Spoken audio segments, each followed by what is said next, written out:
24 ঘন্টারও বেশি সময় ধরে বিশ্ব সংবাদে আলোচিত পাকিস্তানের বেলুচিস্তান, সেখানে যাত্রীবাহী একটি ট্রেন অপহরণ করেছে দেশটির স্বাধীনতাকামী গোষ্ঠী Baloch liberal army BLA.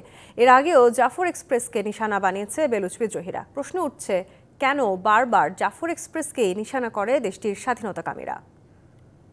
On your screen, the first images from Pakistan.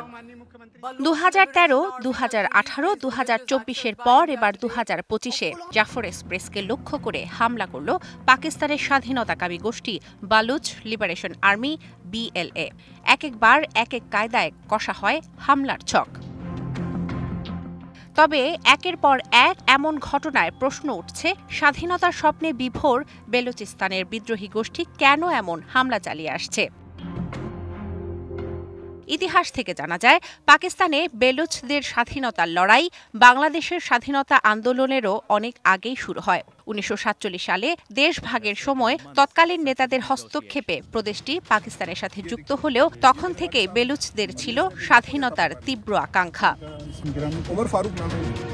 জীবনের সব আয়োজন এখানে একসাথে। পূর্ব পাকিস্তানের মতো বেলুচবাসীকেও নানানভাবে বঞ্চিত করে রাখে পাক সরকার। সবচেয়ে বড় এবং প্রচুর প্রাকৃতিক সম্পদে ভরপুর থাকা সত্ত্বেও পাকিস্তানের অন্যান্য প্রদেশের তুলনায় বেলুচিস্তান উন্নয়নের দিক থেকে নানা ক্ষেত্রে পিছিয়ে। পাশাপাশি বেলুচদের স্বাধীনতার দাবির মুখে পাকিস্তান সরকার তাদের কঠোর দমন পীড়ন তো করছেই, গুমও করছে ভিন্ন মতাবলম্বীদের। ফলে কয়েক বছর ধরেই সহিংসতা ও আত্মঘাতী বোমা হামলার ঘটনা বেড়েছে অঞ্চলটিতে। সাধারণ যাত্রীর পাশাপাশি পাকিস্তানি সেনাবাহিনীর সদস্যরা এই জাফর এক্সপ্রেস ট্রেন ব্যবহার করে যাতায়াতের জন্য। মনে করা হচ্ছে, সেনাবাহিনীর সদস্যদের টার্গেট করেই করা হয়েছে এবারের হামলা। শোভন শাহমিন দিশা, ডিবিসি নিউজ ডেস্ক।